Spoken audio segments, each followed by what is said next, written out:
Fala pessoal, tudo bem com vocês? Estamos aqui mais uma vez no nosso canal do É Bíblia e hoje com uma participação muito especial, com a participação do nosso pastor.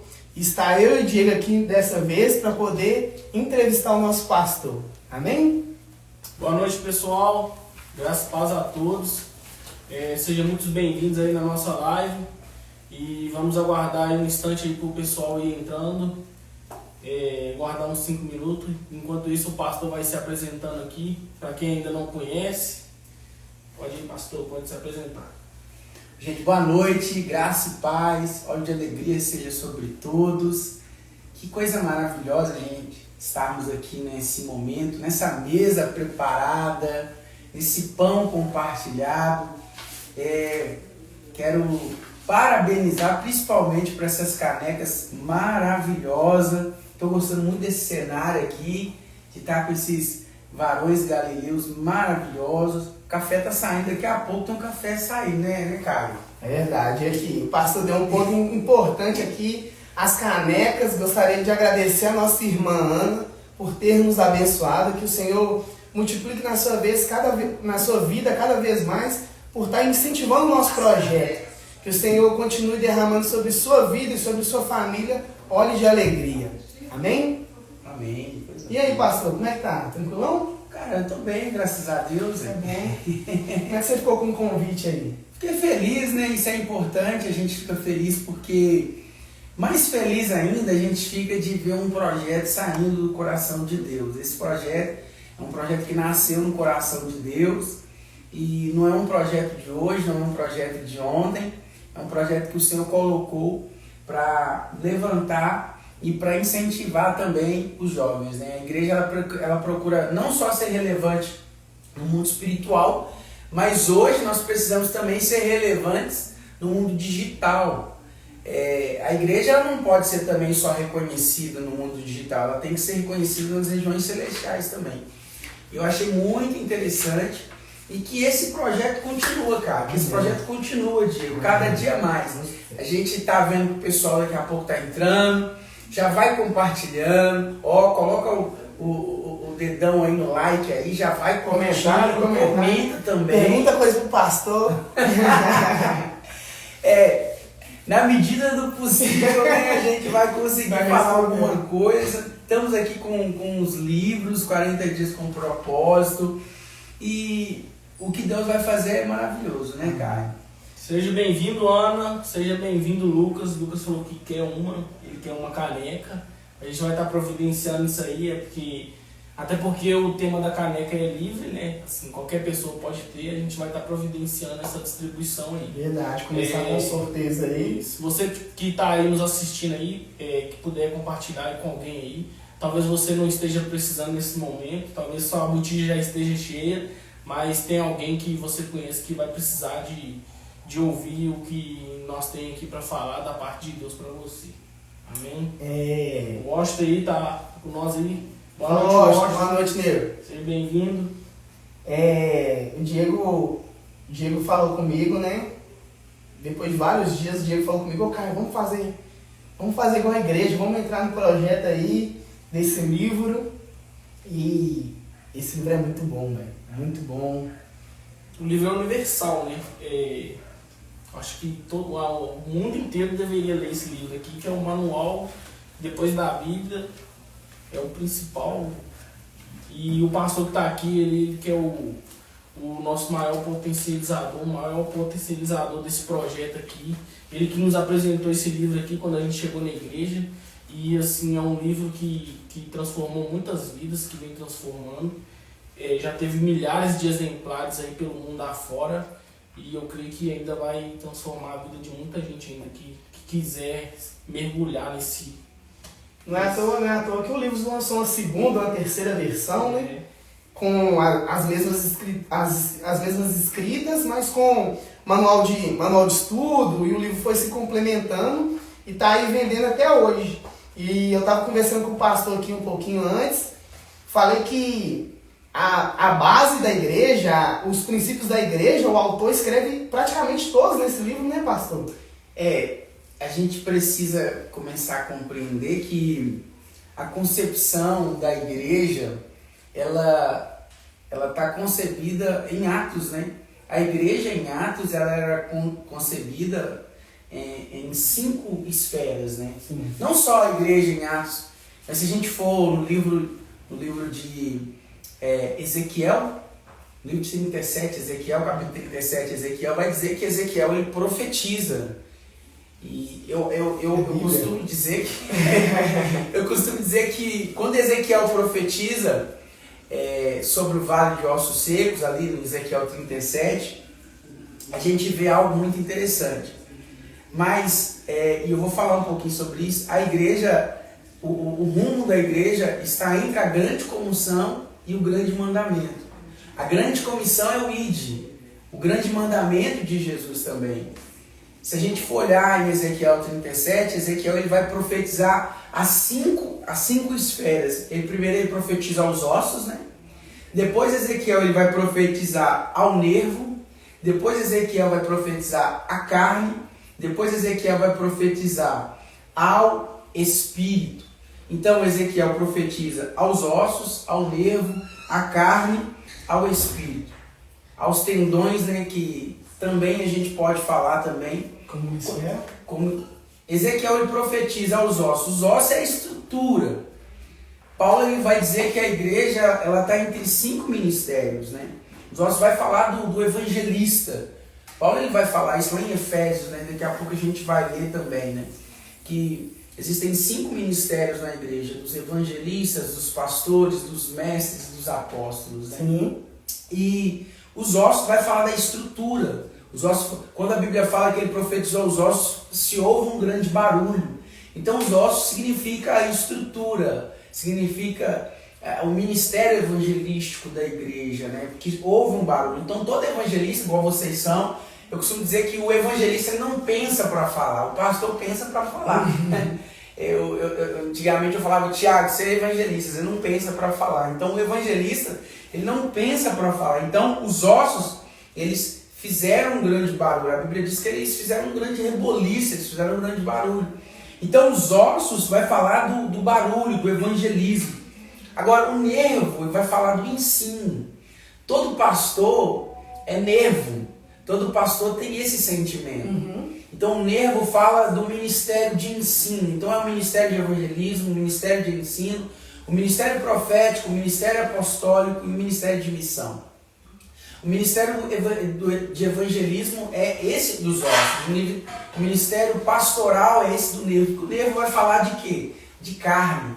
Então, quando eu falo carne, eu falo de emoção. O pastor ele vive num pico emocional. Um dia ele está pregando num culto alegre, outro dia ele está pregando num velório. Então é muito nervo mesmo. Um mix de emoção. É um mix de emoção. Esse nervo tem a ver com também a questão do ensino, né? O ensino é muito fibrado, Discipulado, né? É o discipulado.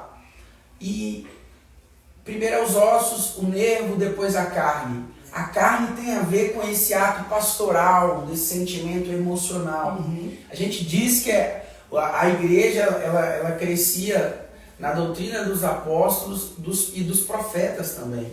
Então a igreja é pastoral, a igreja ela é apostólica. Rick Warren vai dizer isso, não só nesse livro 40 Dias com Propósito, mas também na igreja, com o livro Uma Igreja com Propósito. Uhum. A gente tem 40 Dias com Propósito, a gente tem uma igreja com propósito e a gente tem líderes de jovens com propósito. Rick Warren vai fazer 3 livros voltados à liderança da igreja, dividindo a igreja em faixa etária. E a gente também tem essa faixa etária. Uhum. Eu costumo dizer que é a matriz 5x5. É a matriz 5x5. Quando Deus dá a Moisés os 10 mandamentos, Deus dá a Moisés uma matriz 5x5. Eu vou falar sobre isso também. Voltando ao texto de Ezequiel, Ezequiel vai falar então aos ossos, Ezequiel vai falar aos nervos, Ezequiel vai falar à carne e Ezequiel vai falar à pele. Então ele profetiza aos ossos, ele profetiza aos nervos, ele profetiza à carne e agora ele profetiza à pele. E a pele é o ministério apostólico. é o que cobre.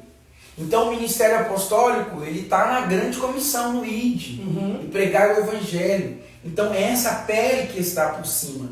E depois, por último, em quinto lugar, ele profetiza ao Espírito, que é o profético. Então a igreja, ela precisa estar caminhando entre o evangelismo, entre o ensino, entre o pastoral, entre o apostólico e entre o profético. Uma igreja que não é sustentada entre o evangelismo, entre o ensino, entre o apostólico, que é a obra missional da igreja, e o profético, não é uma igreja saudável. Então, Rick Warren, nesse livro, Uma Vida com Propósito, ele vai trazer para a gente, do capítulo 1 ao capítulo 7, do dia 1 ao dia 7, ele vai trazer o sentido de uma vida com propósito. A gente já começa no primeiro dia entendendo que nós não somos o foco. Isso é muito interessante, que para você começar a entender o sentido da vida, a primeira coisa que ele vai fazer é te tirar do foco, é colocar Deus no foco. E é isso que nós precisamos começar a compreender. Começar a compreender que o nosso casamento não é o foco, nossa igreja não é o foco, ainda que seja importante a nossa casa, ainda que seja importante o nosso lar, ainda que seja importante a nossa família. O foco continua sendo Deus. O foco de uma igreja continua sendo Deus. E nesse processo, nós precisamos de entender esse projeto, que do capítulo 1 ao capítulo 7, ele vai trazer essa essência, ele vai começar a falar conosco sobre esse sentido da vida, principalmente dessa pergunta, né? Para que eu estou aqui? Sim. Vivendo ou sobrevivendo? E do dia 8 em diante, Rick Warren vai trazer para a gente uma bateria de sentimento. E ele vai falar para nós de 5 propósitos. Quem não lê esse livro, quem não consegue compreender esse livro, não consegue entender muito esse livro. A igreja, ela precisa estar embasada em 2 princípios. Primeiro, o princípio do grande mandamento. Qual que é o grande mandamento? Amar a Deus acima de todas as coisas. Sim. Amar a Deus sobre todo. Marcos 12, do 30 ao 31, né? Marcos 12, do 30 ao 31. Vamos ler. Bíblia. Vamos ver aqui, peraí. Nós falou exatamente isso na visita que nós foi, né, Caio? Nós Ótimo. falou pro rapaz, pro jovem que estava sem sentido da vida. Nós falamos para ele, ó, se você quiser começar a vida daqui para frente, você precisa esquecer tudo que você já viveu e iniciar do zero.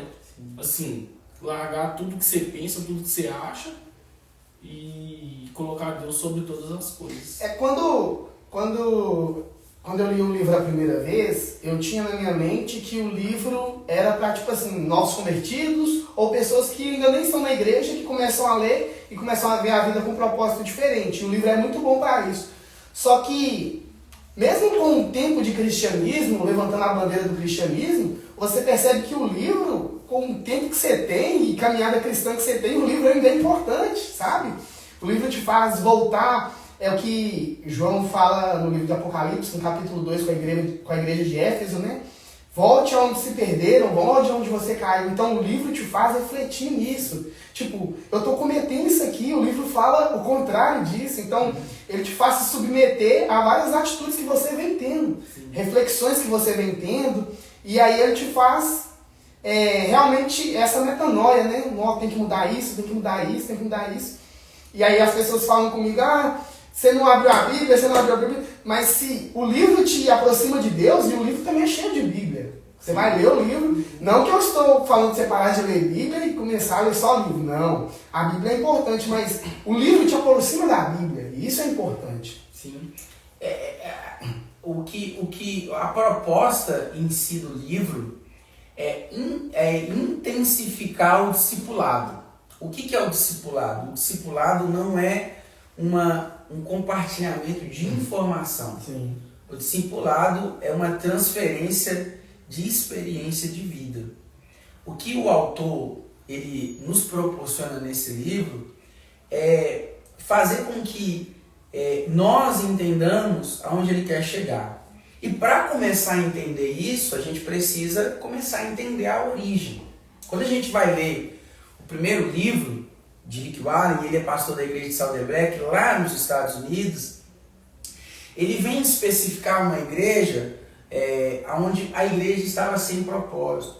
Ele chegou na igreja e ele entendeu vida sem propósito, ele começou a ver pessoas sem propósito. E a essa igreja é a origem do livro. Foi intencional. É intencional. Então ele começou a perceber que as pessoas que estavam ali estavam sem propósito.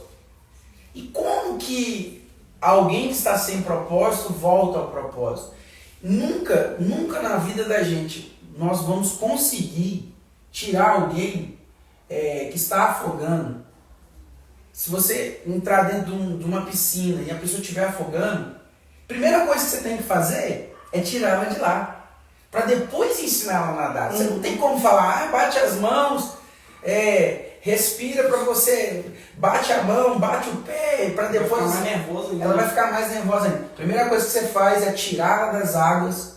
E quando você tirar ela das águas, ela vai ficar mais preocupada ainda, ela vai ficar mais desesperada ainda. Então a primeira coisa é trazer ela, é tirar ela, antes de ensinar.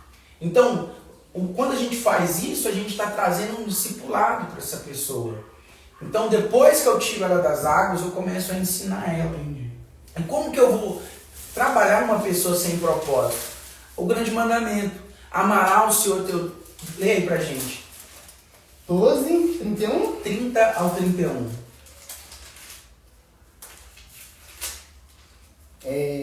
Marcos 12, 30. Amarás, pois, ao Senhor teu Deus de todo o teu coração, de toda a tua alma, de todo o teu entendimento e de todas as tuas forças.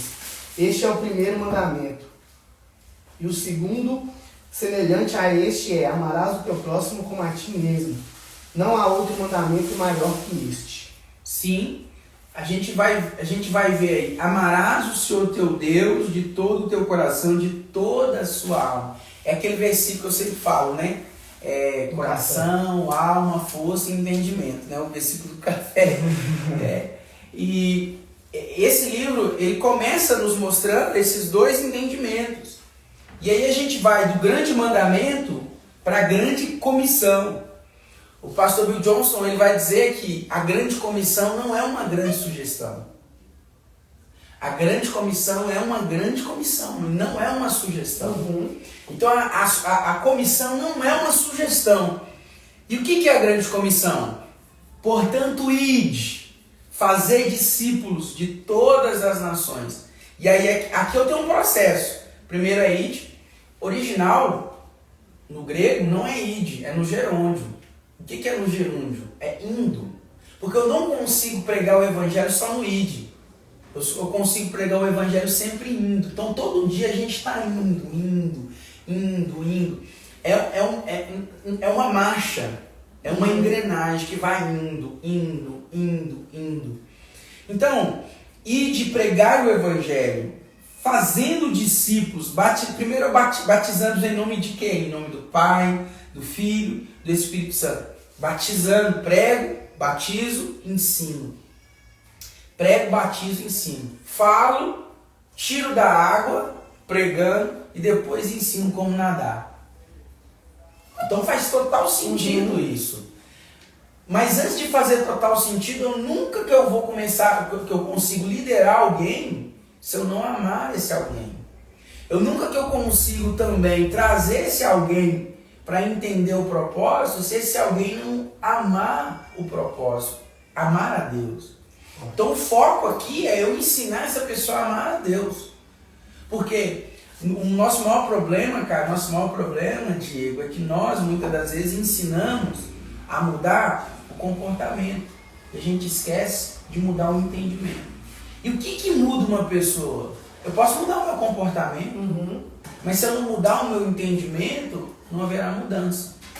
Então, amará o Senhor teu Deus é mudar o entendimento.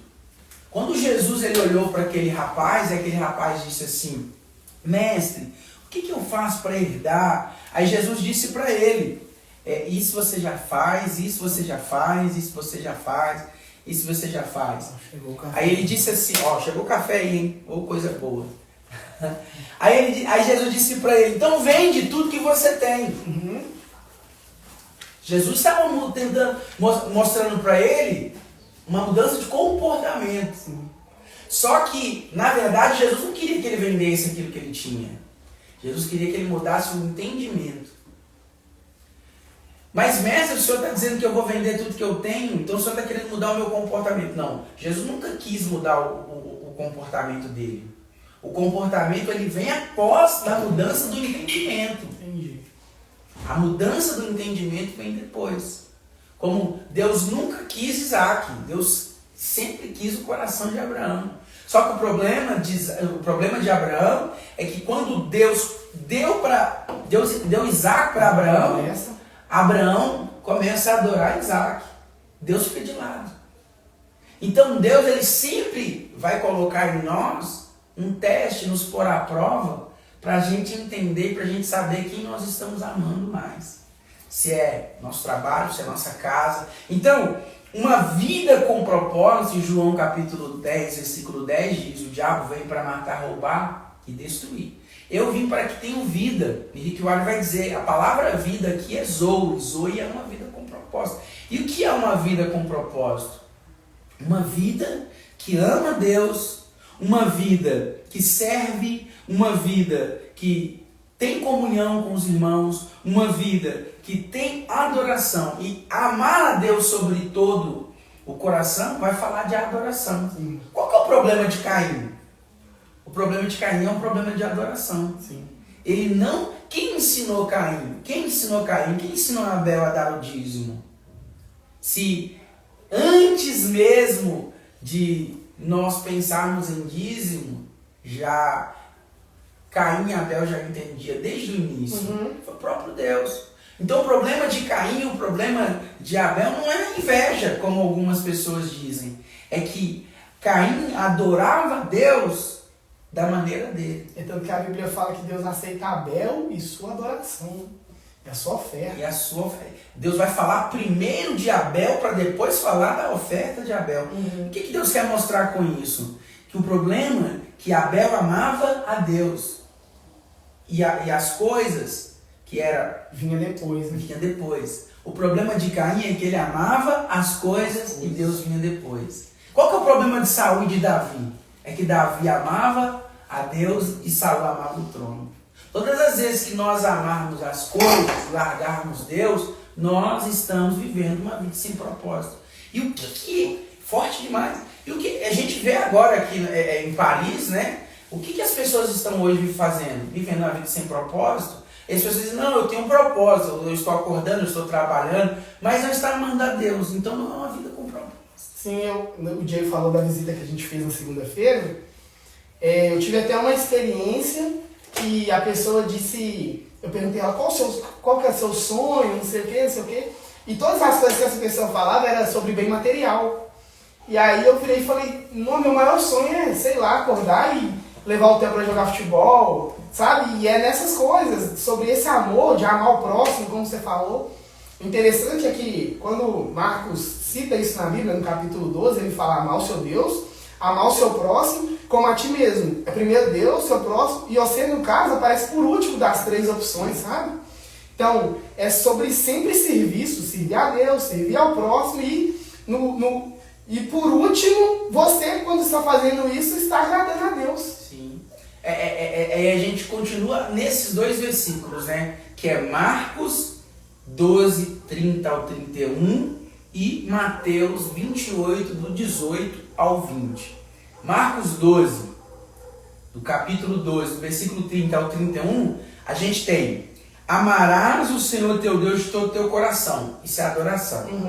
Então qual que é o primeiro propósito do livro? 40 dias com propósito. A adoração. Então, do dia 8 até os outros 7 dias, até o 21º dia, a gente está falando sobre adoração.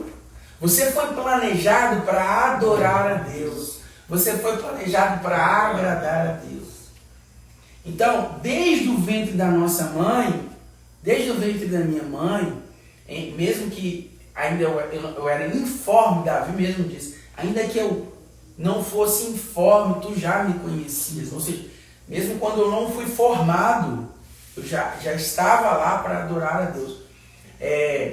O Catecismo de Westminster vai fazer a primeira pergunta: qual que é o propósito do homem? É adorar e glorificar a Deus. Então, qual que é o meu propósito aqui na Terra? É adorar e glorificar a Deus. Adorar e glorificar a Deus e amar a Deus. Então, primeiro eu não consigo adorar, não consigo glorificar se eu não amo. Verdade. Então, como que essas pessoas estão dentro da igreja, dizem que adoram, glorificam, se eles não amam a Deus? Não tem como. Esse amor tem a ver com relacionamento. Deus, ele nunca quis ser glorificado sem antes ser amado.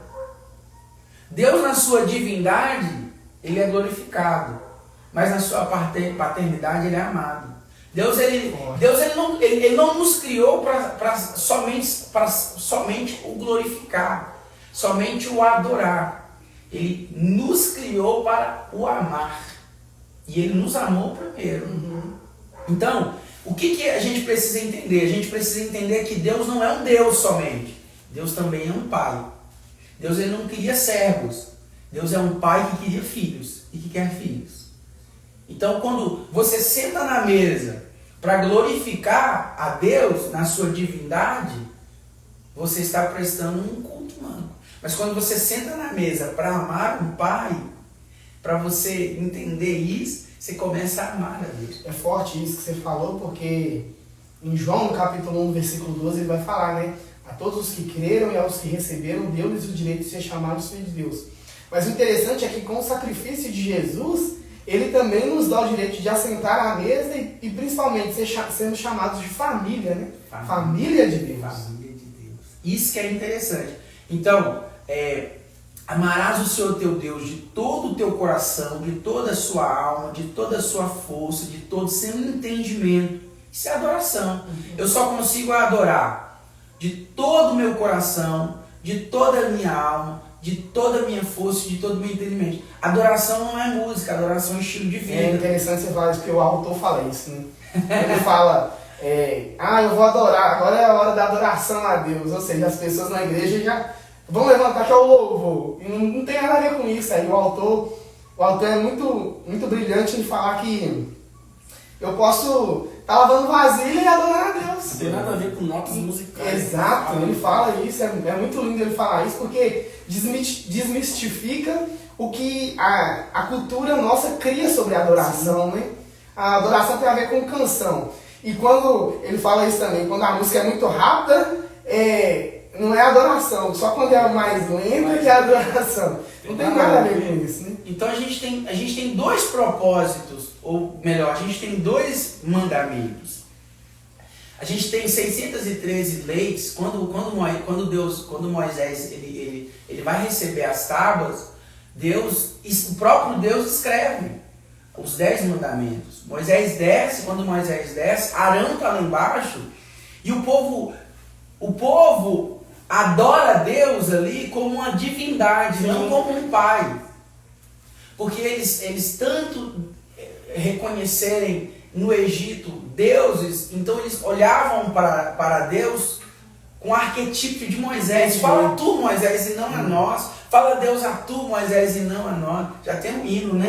Então me tira o medo que me faz dizer, Moisés, suba em meu lugar e me faz entender. Isso aqui é o quê? Adoração terceirizada. O povo adorava a Deus de uma forma terceirizada. Arão, Moisés não está aqui, ou seja, nosso Deus não está aqui. Quem vai falar por ele? Quem vai falar por ele? É tão interessante que o povo diz: o nosso Deus não está aqui. O povo olha para Arão e diz que o povo estava vazio de propósito. O povo estava vazio de propósito. Arão diz na mesma hora: faça um bezerro de ouro. O povo nunca disse: Arão, vamos fazer um bezerro de ouro? O povo só disse: não temos Moisés aqui conosco. Ou seja, estamos vazios de divindade aqui. Estamos órfãos aqui. Estamos sem Deus. E Arão diz, façamos um bezerro de ouro. Por que Arão diz o bezerro de ouro? Por que o povo não chegou em Arão e falou assim, vamos fazer um bezerro? O povo nunca disse isso. Por que Arão então disse um bezerro? Porque o coração de Arão tinha isso. Muitas vezes nós, líderes, vamos dar para o povo que o nosso coração está cheio. Forte. Nosso coração. Adoração. Então, Arão não entendia sobre adoração. O povo não entendia sobre adoração. O Rony falou isso ontem. Falou, a boca fala que o coração tá cheio, né? A boca fala. Então, muitas das vezes, nós, quando Deus parece que está, quando tu está sozinho, quando tu está calado, nós estamos procurando um bezerro de ouro. Forte. A gente está vendendo tudo que tem. Arão diz, venda tudo. Pegue tudo, pegue pulseiras de ouro, brincos de ouro e coloque no fogo. É isso que muitas das vezes nós estamos fazendo. Moisés desce. E o pior é que o povo se une para cumprir o propósito que está no coração de Arão. O povo se une para isso. A liderança que não ensina a adoração vai ensinar outra coisa, que não é a adoração, manipulação. Arão manipula e o povo manipula Arão. A manipulação, ela não é um caminho de única volta. A manipulação é uma dupla via. Eu te manipulo e você me manipula.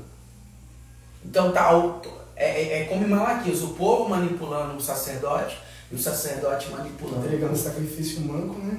E é isso que está acontecendo hoje, cara. É isso que está acontecendo hoje, Diego. O bezerro de ouro que está no meu coração é respaldo do que o povo está pedindo. Aonde tem um falso profeta, antes de haver um falso pastor, houve um falso crente. Forte. Houve um falso crente. E já dizia Spurgeon, o castigo do falso crente é o falso profeta.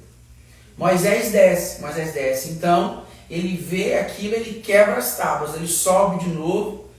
Deus escreveu, primeira vez Deus escreveu com o próprio dedo. Agora não, agora é Moisés que tem que escrever. Pergunta que eu faço, como que Moisés escreve isso lá no monte? Como que Moisés consegue escrever isso lá no monte? Como que Moisés escreve na pedra? Como que ele lasca a pedra para escrever os 10 mandamentos? Com o quê? A pergunta é essa, com o quê? Aí a gente começa a perceber, Moisés, e aí a gente vai deixar assim, né? No ar. E aí Moisés ele desce, quando Moisés ele desce com os 10 mandamentos, ele traz esses mandamentos ao povo. Mandamentos, muitas das vezes, tem a ver com regulamentos. Há regulamento onde não há relacionamento. Onde o regulamento é forte, é porque o relacionamento é fraco. Forte.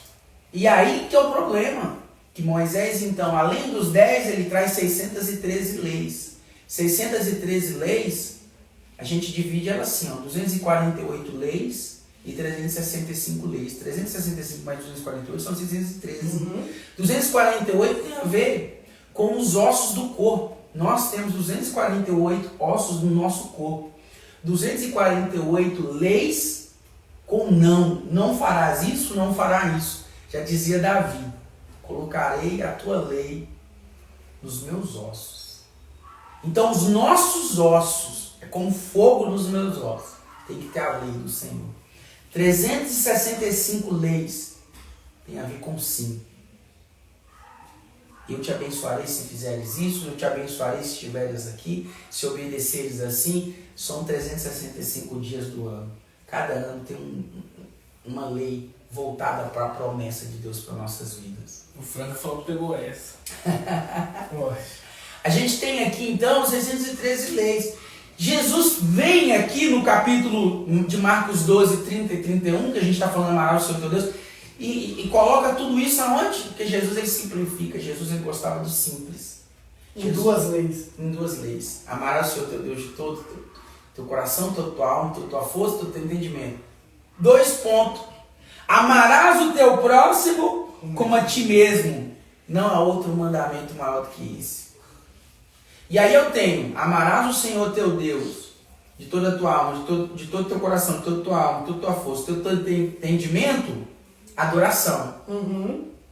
E aí eu entro no segundo propósito do livro, que é o quê? Serviço. Discipulado. Amarás o teu próximo como a ti mesmo. Serviço. Ministério. A gente entra no segundo propósito desse livro. Serviço. Ministério. Eu só entendo o serviço, eu só entendo o meu ministério quando eu descubro a identidade que eu tenho. É aquilo que a gente começou. Você pregou também. Eu só entendo como servir o próximo quando eu entendo a identidade que eu tenho em Deus. E para eu saber a identidade que eu tenho em Deus, eu tenho que saber primeiro quem é Ele. Quando Jesus disse para Pedro, Jesus ele vai fazer uma pesquisa de avaliação pública, vai fazer um censo demográfico. Quem dizes que eu sou? Uns dizem que tu é isso, outros dizem que tu é isso. Pedro diz, tu és o Cristo, Filho do Deus vivo. É esse mesmo Pedro que Jesus pergunta para ele, Pedro, tu me amas? Pedro, tu me amas? Pedro, tu me amas? O problema de Pedro é que ele entende essa pergunta de um amor. Ali a gente tem dois amores, o amor filéu e o amor agapau. O amor filéu é, Pedro, tu me ama filéu, tu me ama como irmão, tu me ama como irmão. Pedro estava talvez entendendo esse amor como um irmão. Ele olhava para Jesus na esfera de Jesus ou carne como um homem santo. Mas Jesus estava dizendo para ele, não olha para mim na esfera de homem ou carne, olha para mim na esfera de o Cristo Jesus. Tu me amas, filéu, tu me amas, filéu, tu me amas. Tu sabes que eu te amo. O que Cristo queria dizer, tu me amas agapau? Tu me amas como Deus? Aí Pedro responde, tu sabes que eu te amo. Aí Jesus diz, então apacenta as minhas ovelhas. Para apacentar as ovelhas, eu não tenho que amar as ovelhas primeiro. Tem que amar Deus primeiro. Eu tenho que amar Deus. E aí ele cumpre Marcos 12, 30 e 31. Adoração e serviço. Tu me amas, apacenta. Tu me amas? Jesus começa a falar, tu me amas? Eu estou te trazendo aqui o primeiro propósito, que é amar a Deus, que é o propósito de adoração. Tu me adoras? Agora que você entendeu o que é me adorar, agora você vai cumprir o propósito do serviço, que é o propósito do ministério.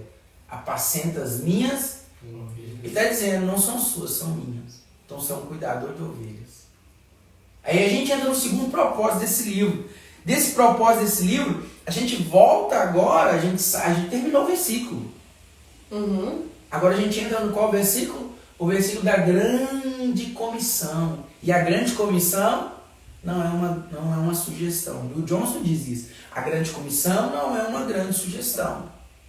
Ide por todo o mundo e pregai o evangelho a todas as nações. Eu entro no terceiro propósito, que é o propósito de missões. Propósito de missões. Aí vai falar o quê? Ide fazer discípulos, missões. Então o Rick Warren está agora no terceiro propósito. Ide e fazer discípulos, missões. Batizando-os. Batizando-os. O que é batizando-os aqui? A gente entra no quarto propósito. Comunhão. Então eu tenho um propósito. Primeiro, adoração. Serviço, mesma coisa que ministério. Eu não consigo servir se eu não estou preparado e apto para o ministério. Eu não consigo estar apto para o ministério se eu não estou preparado para o serviço. Ministério não tem a ver com aparecer. Ministério não tem a ver com serviço. Ministério tem a ver com serviço. É mais ministério alguém com uma vassoura na mão do que com um microfone na mão.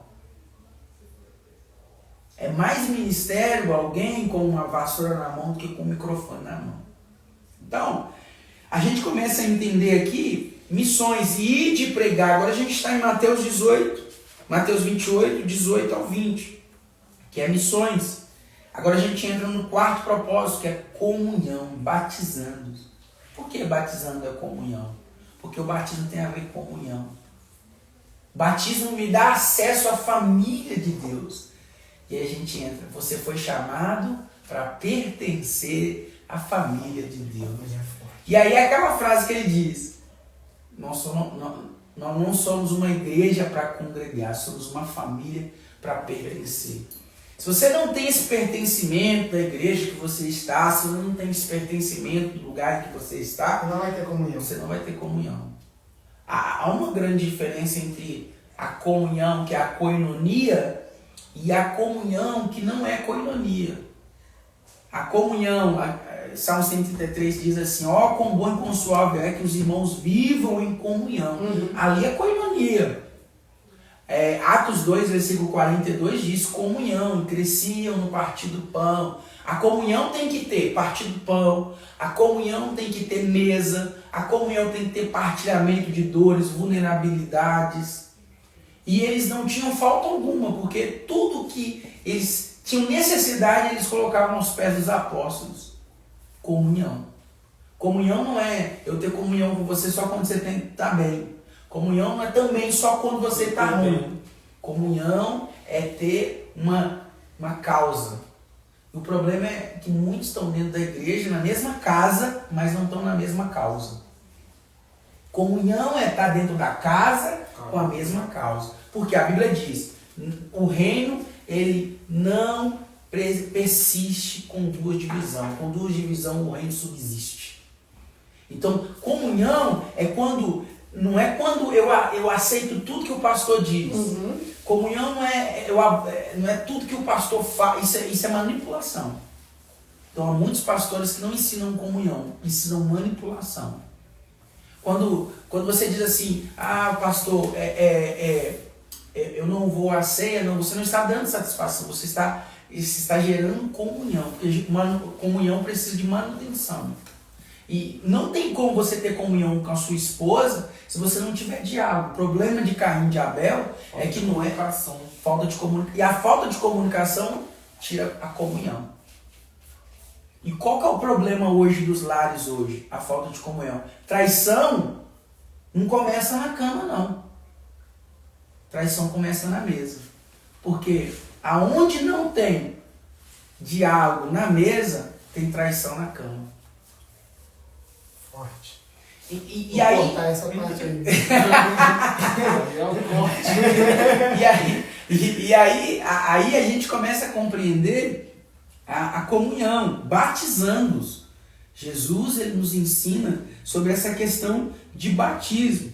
E ensinando-os, agora a gente vai falar de discipulado, que é o último, discipulado. Ensinando-os. Então, eu vou, eu prego, eu batizo, depois eu ensino. Primeiro, eu tiro, eu grito, tiro da água, depois eu ensino a nadar. Eu não consigo tirar ninguém da água. Ei, sai da água, sai da água, sai da água. A pessoa vai morrer. A pessoa vai morrer. Então a primeira coisa que eu faço, eu tiro da água, depois eu ensino, para depois eu batizar. Forte. Isso é ir até a pessoa, né? É ir até a pessoa. Nosso maior problema é que a gente está enxotando a igreja dentro das pessoas. A gente tem 4 leis de evangelismo. A primeira lei não ganha a pessoa para Jesus. Não ganha a pessoa para a igreja. Não ganha a pessoa para a religião. Primeira lei, ganha a pessoa para você primeiro. Quando você ganha essa pessoa para você primeiro, como que eu ganho as pessoas? Com testemunho. A gente não tem passado, Caio. A gente tem testemunho. Forte. Então, como que nós ganhamos as pessoas? Pelo nosso testemunho. A Bíblia diz que os discípulos em Antioquia, eles eram conhecidos como os discípulos do amor. A palavra cristãos são pequenos cristos. Ou seja, cristãos tem a ver com... Eles foram reconhecidos em Antioquia como cristãos, porque eles eram parecidos com Cristo. Eles falaram, Pedro mesmo, tu pareces com ele, tu andas como ele, tu tem as vestes como ele, tu pareces o Cristo. Semelhança. Jesus Cristo, ele era tão semelhante às pessoas que Judas teve que o beijar para diferenciá-lo da multidão. Forte. Então o que a gente precisa entender? Que o problema é que a gente está ganhando as pessoas para a igreja. E a igreja não é mais importante que a nossa família. D.L. Moody vai dizer isso. A igreja não é mais importante que a nossa família. Primeiro é Deus, a nossa família e depois a igreja.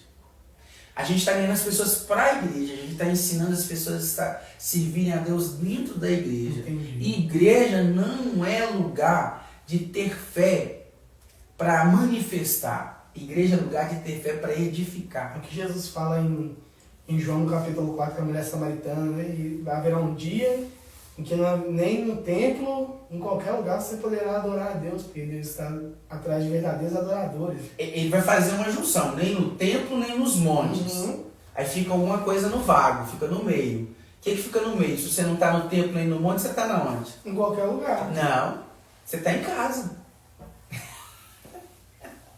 Se você não está no templo, se você não está no monte, você está em casa. Porque olha só, ela estava no monte. Ela estava no monte, buscando água. E a Bíblia vai dizer que se ela não tá, quando ela não estava buscando água, ela estava em casa com os seus maridos, com um dos seus maridos. Sim. Então, ela no templo ela não adorava. Então Jesus está dizendo para ela, você não está no templo, você não está no monte. Então você só pode estar em casa. Você só pode estar em casa. É uma esfera geográfica que Jesus fala. Entendi. Da casa.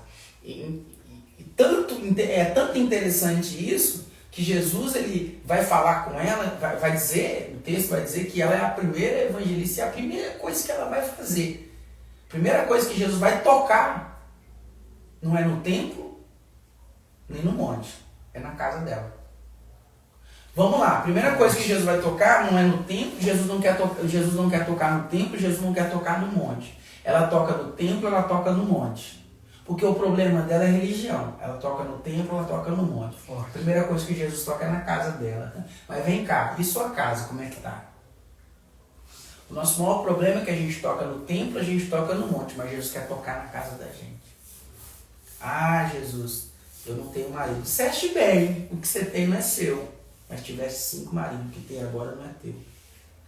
Então Jesus toca na casa dela.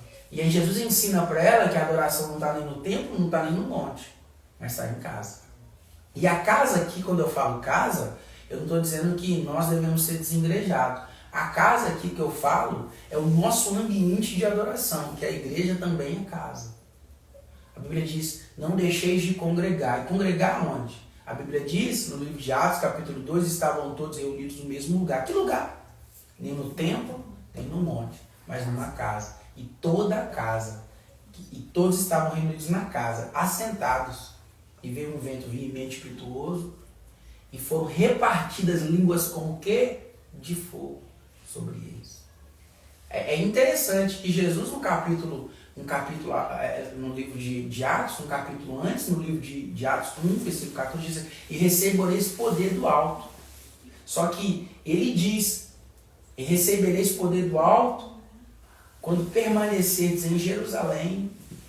Quando permanecerdes em Jerusalém. Tem um cumprimento ali, né? Tem um cumprimento. Primeiro tem que permanecer em Jerusalém. Depois ele vai dizer, e recebereis poder do alto. Poder, a palavra poder ali é dinamite, é dinamos. E aí que depois o evangelho vai se alastrar. Sim. Não Samaria, ele vai tocar em Samaria de novo. Não em Judéia, mas em ensinando. Eu acho que o interessante é ensinando a observar todas as coisas que eu vos tenho mandado. Então a gente aí termina esses 5 propósitos. Sabe o que é interessante? Que Jesus cumpre todo esses 5 propósitos. Ele vai falar no capítulo, em João 17, ele vai falar, eu te glorifiquei na terra, adoração. Eu te glorifiquei na terra. Eu manifestei o teu nome aos homens, missões. João 17, você vê ele cumprindo todos os 5 propósitos. Porque o Senhor me deu a palavra que tu me deste, discipulado, palavra. Assim como tu me enviaste ao mundo, também eu os enviarei ao mundo. Serviço, missão. Então Jesus ele cumpre esses 5 propósitos. Forte. É toda uma cronologia, né?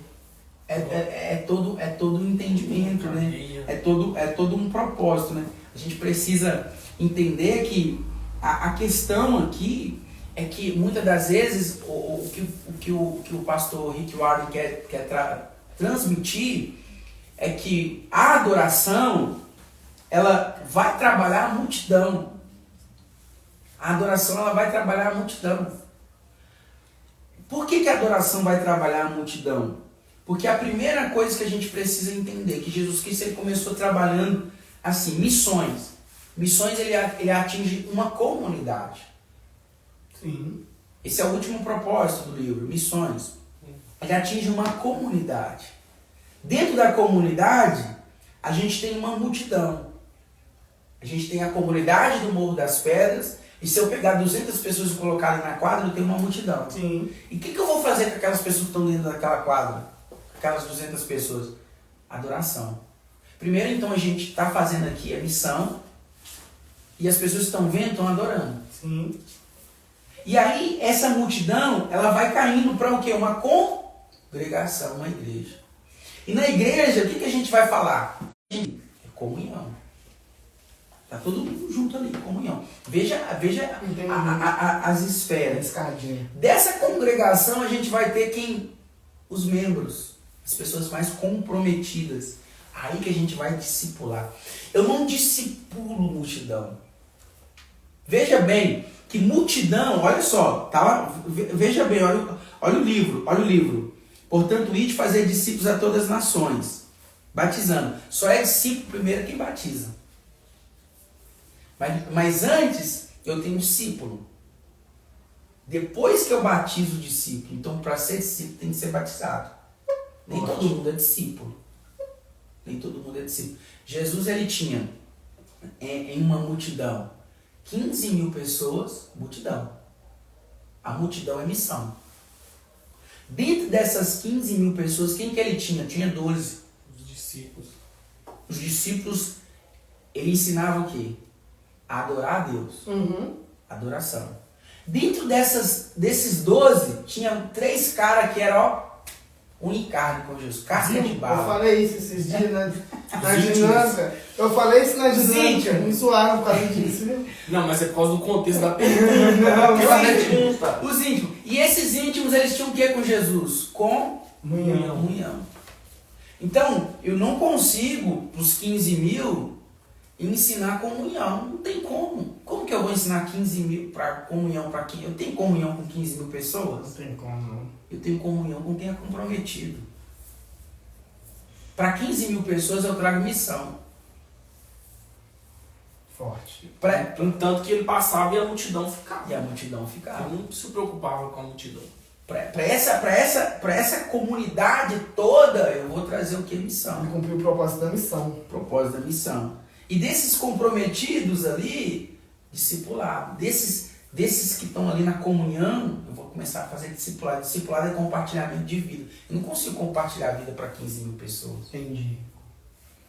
E agora eu tenho um núcleozinho agora, que é aquelas pessoas que querem Jesus. Depois que a pessoa ela passa, ela é atingida pela missão. Ela vai ser atingida pelo serviço, pelo ministério. Depois que ela é atingida pela missão, a gente faz a obra fazendo a missão. Ela aprende a adorar. Depois que ela aprende a adorar, ela é discipulada. Depois que ela é discipulada, ela entra na comunhão. Depois que ela entra na comunhão, ela entra no discipulado. Depois que ela entra no discipulado, o que ela se torna? Um servo.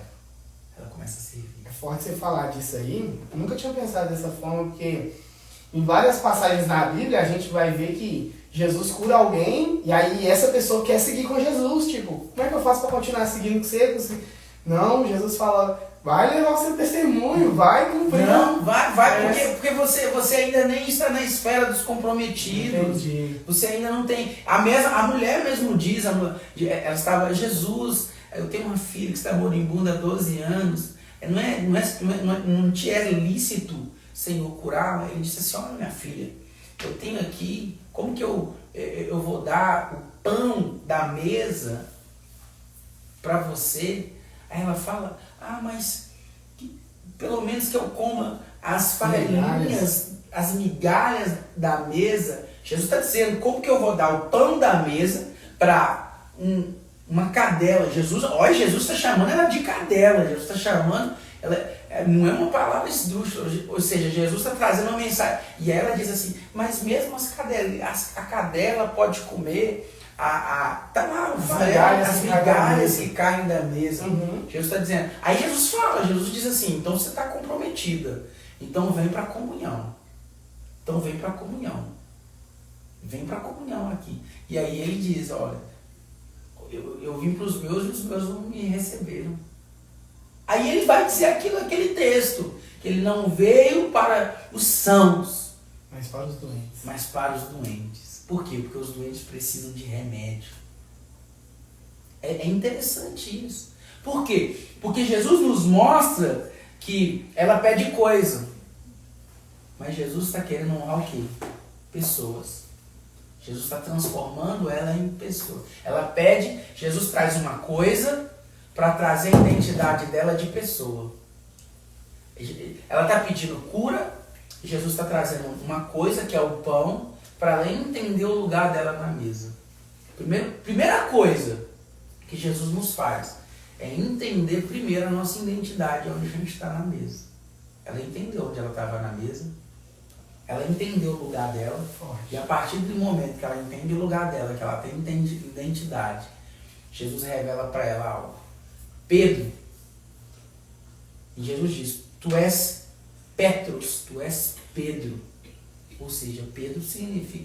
Ele diz, tu és o Cristo, e ele diz assim, tu és o Pedro. A palavra Pedro significa rocha.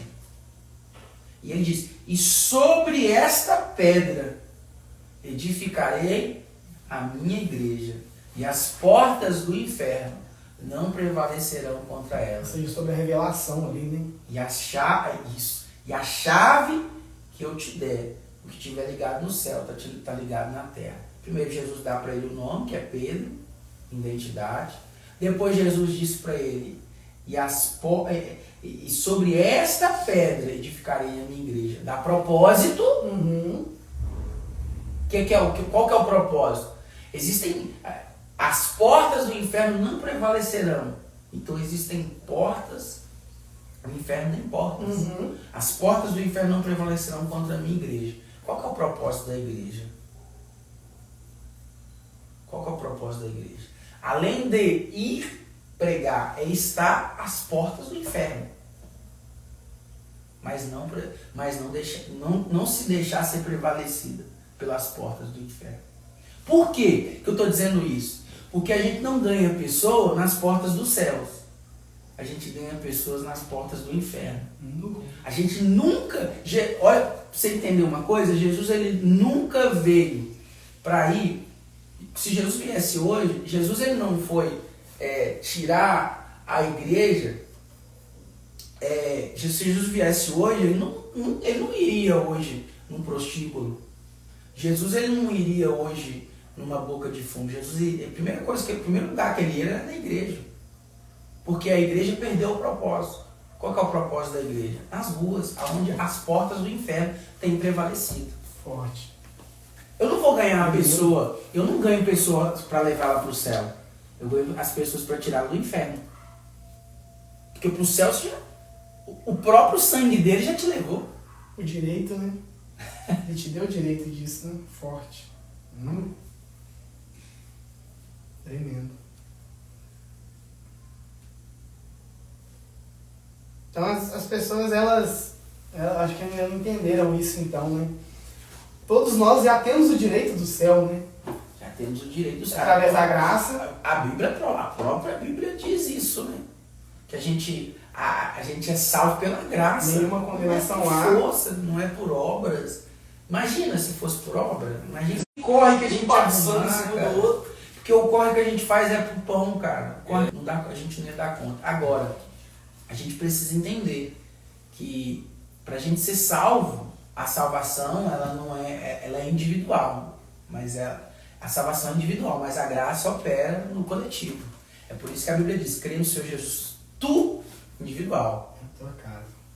Crê no Senhor Jesus, tu e a tua casa.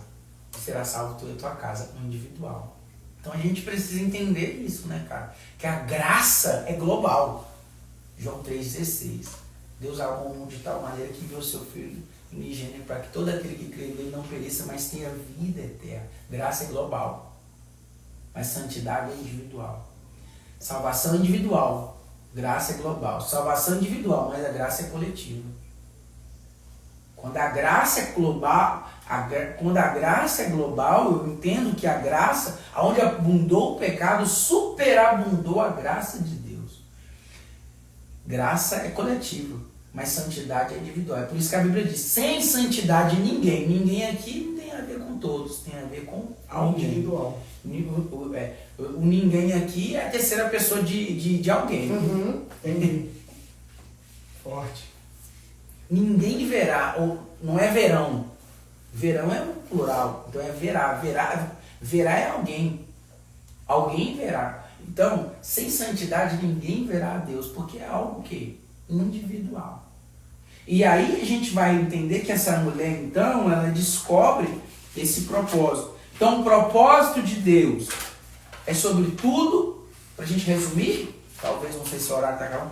O propósito de Deus na nossa vida é sobre tudo e sobre todos. A gente precisa entender isso. E as pessoas não são mais importantes que as coisas. É isso que Rick Warren também quer trazer para a gente. O propósito de Deus é sobre tudo e sobre todos. E as pessoas não são mais importantes que as coisas. A gente começa a compreender isso. E a igreja, a nossa vida tem que ser dirigida por propósitos. E aí que a gente começa a linkar isso. E a gente vai linkando uma coisa na outra. É adoração, é serviço, é ministério, é missão, é comunhão e é discipulado. A pergunta é, será que a gente está fazendo o que Jesus espera? A pergunta é, será que nós estamos preenchendo os propósitos de Deus na nossa vida com equilíbrio?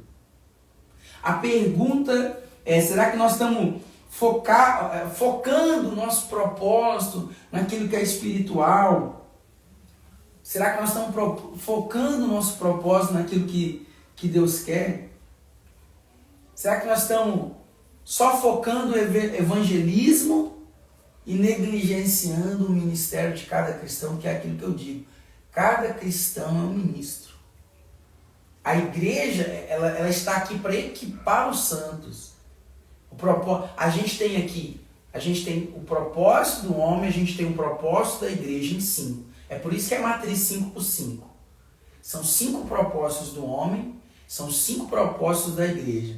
Eu disse aqui que os propósitos começaram em Ezequiel 37. E aí a gente vai ter, lá no livro de Efésios, olha para você ver o que diz em Efésios 4, 11 e 16, eu separei aqui. E ele deu um com os apóstolos. E ele deu um com os apóstolos, profetas, evangelistas, pastores e mestres. Lembra que eu falei em Ezequiel capítulo 37, que Ezequiel vai profetizar 5 coisas? Sim. O que ele profetiza primeiro? Aos ossos. Quem são os ossos? Os evangelistas. E está aqui no livro de Efésios capítulo 4, versículo 11 e 16. Os evangelistas. Depois Ezequiel, depois dos ossos, ele vai profetizar o quê? Aos nervos. O nervo tem a ver com o quê? Uma carne com músculo. Você vai comprar uma carne com músculo, você tem que cozinhar ela, senão ela fica dura demais. É o ensino. Ensino é duro. É HNBC. Desculpa a palavra, horas bunda na cadeira. O ensino é duro, cara. Você sentar aqui para ler um livro é duro. Não é fácil. Você chegar do serviço, cansado, tem que fazer janta, tem que fazer isso. Mulher barulhar na sua cabeça. Uai. Você não quer. Não, e a gente também, né? A gente faz tem errado também, não é só mulher, não. O potencial demoníaco do homem, o potencial demoníaco da mulher é o mesmo. Você tá entendendo? Então, assim, é duro. Então, o nervo aqui vai falar de uma coisa dura. Então, o ensino, ele é duro. É difícil mesmo. Esse negócio de ficar lendo, é duro. É como uma vaca que vai... Você vê que é interessante, cara, que a vaca ela rumina, ela mastiga, ela fica mastigando. Então a palavra de Deus, ela a Bíblia é o único livro que não deve ser lido. A Bíblia diz que examinais as Escrituras, porque ela procede. Então a Bíblia não deve ser lida, ela deve ser examinada. Forte. Interessante também que nosso irmão comentou aqui que os livros ele é feito da Bíblia, mas para ser um auxílio, um suporte mesmo. E a única exigência do autor do livro, de Rick Warren, é que a gente não leia o livro como a gente lê livros da forma convencional. Ele pede que a gente lê um capítulo por dia. Para quê? Para a gente fazer exatamente isso que ele falou, para a gente mastigar o livro, entender toda a cronologia do livro, passo a passo. E a irmã Marina comentou aqui também, nos comentários, que ela começou a ir numa célula, aí nessa célula ela começou a ler esse livro, e depois desse livro ela pediu a Deus para dar uma família para ela. E ela foi e conheceu a Inspire Família. Então assim, ela seguiu toda a cronologia do livro. Ela se perguntou, porque, afinal de contas, porque eu estou aqui, e ela entendeu que ela foi planejada para agradar a Deus, e por isso que ela foi para a célula, e depois ela entendeu que ela foi formada para fazer parte da família de Deus, e foi para a Inspire Família. E assim vai, né, sucessivamente. Igual ele falou que na cronologia certinho, você vai entendendo cada propósito, cada coisa no seu lugar, passo a passo, e assim dá tudo certo. O que não pode acontecer é a gente querer passar o carro em cima dos bois, querer pular os propósitos, isso não vai dar certo.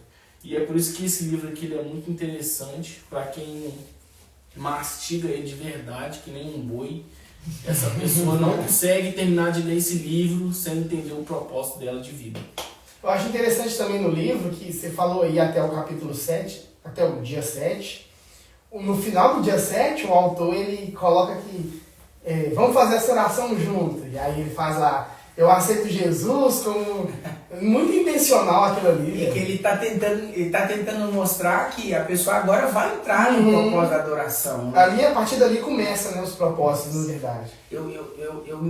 É o que Efésios, que a gente está entendendo aqui, é o que Efésios vai trazer pra gente, né? Efésios 4:11, versículo 16. E ele deu uns como apóstolos, a gente vai ver aqui, outros profetas, outros evangelistas, outros pastores e mestres, né? Mestre está por último aí, porque é aquela coisa que eu ensino. O ensino ele é duro. Tendo em vista o quê? O aperfeiçoamento dos santos. Qual que é o propósito aqui desses 5 propósitos? O aperfeiçoamento, equipar mesmo. Então, em nossa igreja, a gente já tem um quadro de escola, porque a nossa igreja é uma escola mesmo. A gente tem uma identidade.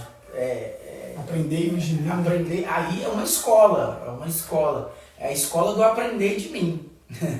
Ali não é aleluia, é o aleluia. Não é só o aleluia, é o aleluia. Porque eu aprendei de mim. Então, aí vai aperfeiçoamento do santo para a obra do ministério, para a edificação do corpo de Cristo. Aí veja, até que todos cheguemos à unidade da fé e do pleno conhecimento de Deus, ao estado de homem feito, à medida da estatura da plenitude de Cristo, para que não mais sejamos meninos inconstantes, levados ao redor por todo o vento de doutrina, pela fraudulência dos homens, pela astúcia tendente à macunação do erro. Antes, seguindo a verdade em amor, cresçamos em tudo naquele que é a cabeça, Cristo, do qual o corpo inteiro bem ajustado e ligado pelo auxílio de todas as juntas, vai falar de juntas. Aí a gente volta em Ezequiel 37. Forte. Porque osso com osso é junta. Agora, como que eu vou profetizar com o osso vai juntar no osso? É tão interessante isso. E tem uma mensagem que eu já ministrei uma vez, quando Ezequiel profetiza esse osso com osso. O porquê que é osso com osso? O que é o osso com osso? Osso com osso é atrito. Osso com osso gera desgaste. Trazendo para uma visão aqui, vai falar de comunhão. Então, Deus está mostrando. Então, é isso aqui, ó. E todas as juntas, segundo a operação de cada parte, efetua o seu crescimento para a edificação de si mesmo. Então, Efésios Há quem diga historicamente que Efésios capítulo 4, bom, o livro de Efésios é um livro profético.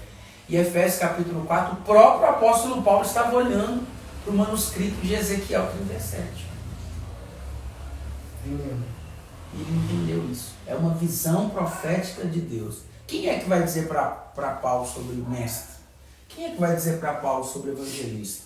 Isso não existia. Ele mesmo disse, conheço um homem que se dentro não sei, se fora dentro também não sei, que há 14 anos foi arrebatado ao terceiro céu, que viu coisas inefáveis aos ouvidos falar. 2 Coríntios 12 é a Bíblia. É ele que vai entender o que Ezequiel entendeu. Então quando Ezequiel vai falar que uma multidão, um exército se levantou, ele está falando da igreja. Quando Ezequiel está dizendo, quando Deus lhe pergunta, por exemplo, tu podes profetizar? Ele diz, tu sabe. Ele está falando para um pastor. Então todos os dias eu estou diante de um exército de ossos secos. Eu estou diante de um exército de ossos secos. E qual que é a minha ordem?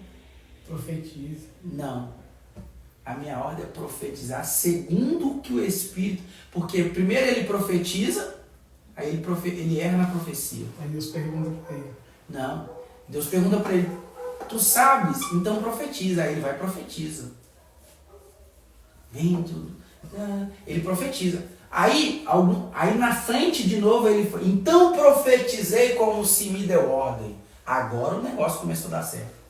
Só que ele profetiza, ele não profetiza na ordem. Lê aí, Ezequiel. Será que a gente está terminando? Como é que está o tempo aí, gente? Tranquilo. Vamos lá, Ezequiel 37. Eu acho que está aleluiado com o livro. Eita glória. Veio sobre mim a mão do Senhor, e ele me fez sair no Espírito do Senhor. Me pôs Primeiro veio sobre ele a mão do Senhor. E ele me fez sair no Espírito do Senhor. E me pôs no meio de um vale que estava cheio de ossos. Por que Deus pôs Ezequiel no meio do vale? Porque no meio é onde você fica na prova. No meio da prova. No centro. No centro. No meio é o centro da vontade. E me fez passar em volta deles, eram muito numerosos. Por que ele fez passar? Por que ele fez passar ao redor? Porque ao redor você tem visão panorâmica. Reconhecer, né? Você reconhece, você tem visão de propósito. Qual que é a visão do homem? A visão do homem quando dirige, visão panorâmica. A visão da mulher não é panorâmica ao dirigir. A do homem é panorâmica. Conhece o ambiente, né? E eis que estavam sequíssimos. E me disse, filho do homem, porventura viverão estes ossos? E eu disse, Senhor Jeová, tu o sabes. Então me disse, profetiza sobre estes ossos e dize-lhes, ossos secos, ouvi a palavra do Senhor. Então Deus falou para ele fazer ossos secos. Deus falou para ele profetizar ossos secos. Vê o que ele fala. Então me disse, assim disse o Senhor Jeová a estes ossos, eis que farei entrar em vós o Espírito e vivereis. Não, mas como que eu vou colocar como que eu vou colocar espírito no osso? Tem como? Tem como o osso andar com o espírito? É aí que está o problema. E porei nervos sobre vós, e farei crescer carne sobre vós. Sobre vós estenderei pele, porei em vós o Espírito, vivereis e sabereis que eu sou o Senhor. Então profetizei como se me deu ordem, e houve um ruído, enquanto eu profetizava, e eis que se fez um rebuliço, e os ossos se juntaram, osso com osso. E olhei, e eis que cresceram nervos sobre eles, e cresceu a carne, e estendeu-se a pele sobre eles por cima, mas não havia neles espírito. E ele me disse... Por quê? Porque ele profetizou espírito no osso. Aí ele disse, e ele me disse, agora que vai começar. Profetiza ao espírito, profetiza ao filho do homem. Ou seja, ô meu filho, profetiza ao espírito, profetiza. Fala 2 vezes.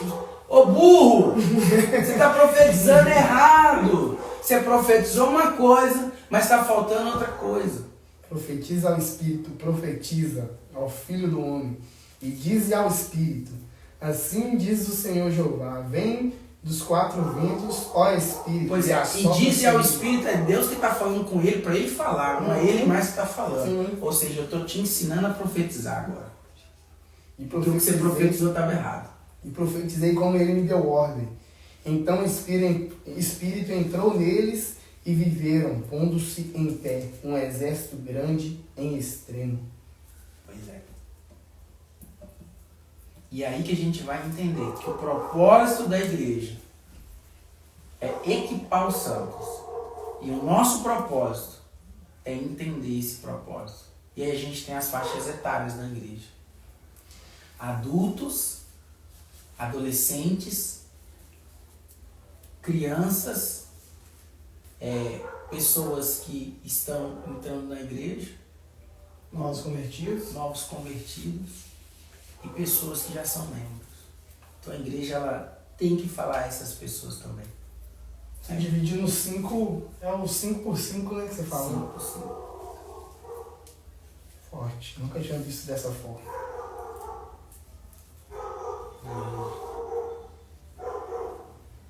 E aí, pessoal, vocês têm alguma coisa para perguntar pro pastor? Pergunta pro pastor aí, pô.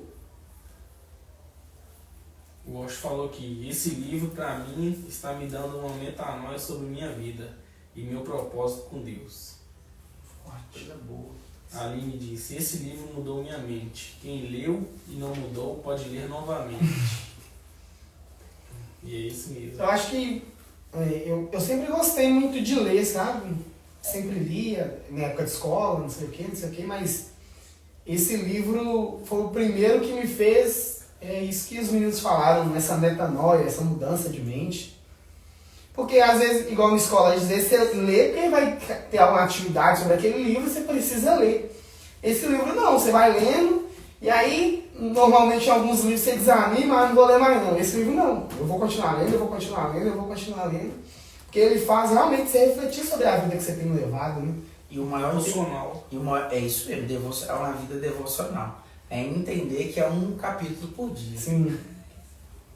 Não consigo ler um tanto de uma vez, quando for volta. O interessante também desse livro é que ele não tenta provar quem é Deus. Ele dá só o caminho. Tipo assim, você quer... Eu sei que vai encontrar. Eu sei que vai... Na verdade, vai ter um entendimento. Na verdade, é o que nós falamos na visita também. É o Lucas no capítulo 7, quando o centurião fala, tem um servo meu dentro de casa que está enfermo, a ponto de morrer. Mas eu não sou digno de receber o Senhor dentro da minha casa e nem de ir ao seu encontro. É aquilo ali, porque na verdade, eu acho que quando você começa a ler o livro e realmente ter essa metanoia, aí Jesus te encontra. Aí você tem um verdadeiro encontro com Jesus. Isso que é importante. Acho que é esse ponto.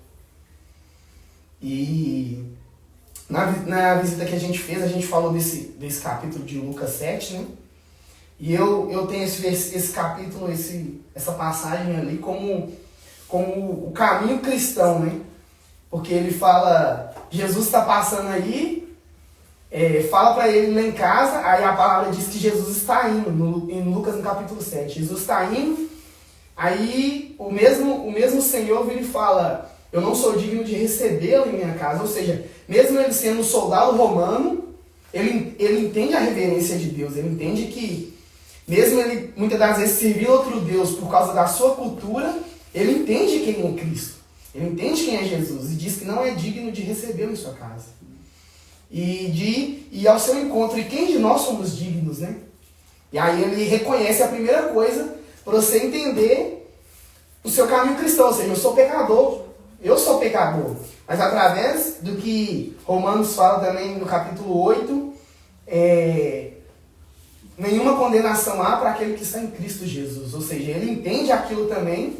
E Jesus depois, no final de tudo, vira e fala, eu nunca vi em Israel tamanha fé como essa que eu estou vendo aqui agora. Ou seja, um centurião, um cara da lei, respeitado, que não servia a Cristo, porque Roma naquela época não servia a Cristo, ele se rende a Jesus, reconhece Jesus, e no fim, Jesus ainda fala que nunca viu tamanha fé como a daquele homem em Israel. Tremendo. Eita. Então, tudo começa em Deus e termina em Deus. A menos que se admita a existência de Deus, a questão que se refere ao propósito da vida não tem sentido. Então tem sentido, só existe sentido quando tem propósito, né? Porque uma vida só é vida quando ela é vivida e envolvida dentro de outra vida. Tem uma frase dessa também no livro, eu falo dessa. É o quê? A verdade vem daí, né? A verdade vem daí, né? Porque focar em Deus é solução, focar em si mesmo é aflição. Vem daí também. Vem desse livro também. A gente precisa compreender isso, né? Mas é interessante falar isso, né? Quando o autor fala assim, você não é o foco. É a primeira frase do livro. É porque, principalmente para a gente ter essa mudança de mente, é difícil pensar assim, né? Porque antes de Jesus, antes do cristianismo e tal, o seu foco é você mesmo. Antes de conhecer Jesus, o seu foco é você. Eu tenho que pagar minhas contas, eu tenho que resolver os meus problemas, eu tenho que... Eu. E aí você desmistificar isso e entender que você não é o foco. Que você precisa entregar esses problemas nas mãos de Jesus. Que se você estiver precisando buscar um socorro, Jesus ainda é esse socorro. Se você estiver precisando buscar um bom pastor, Jesus ainda é o bom pastor. Verdade. É aquele texto, né? Mateus 16, 25. Quem quiser salvar a sua vida, perdê-la. Mas quem perder sua vida por amor a mim, esse achará.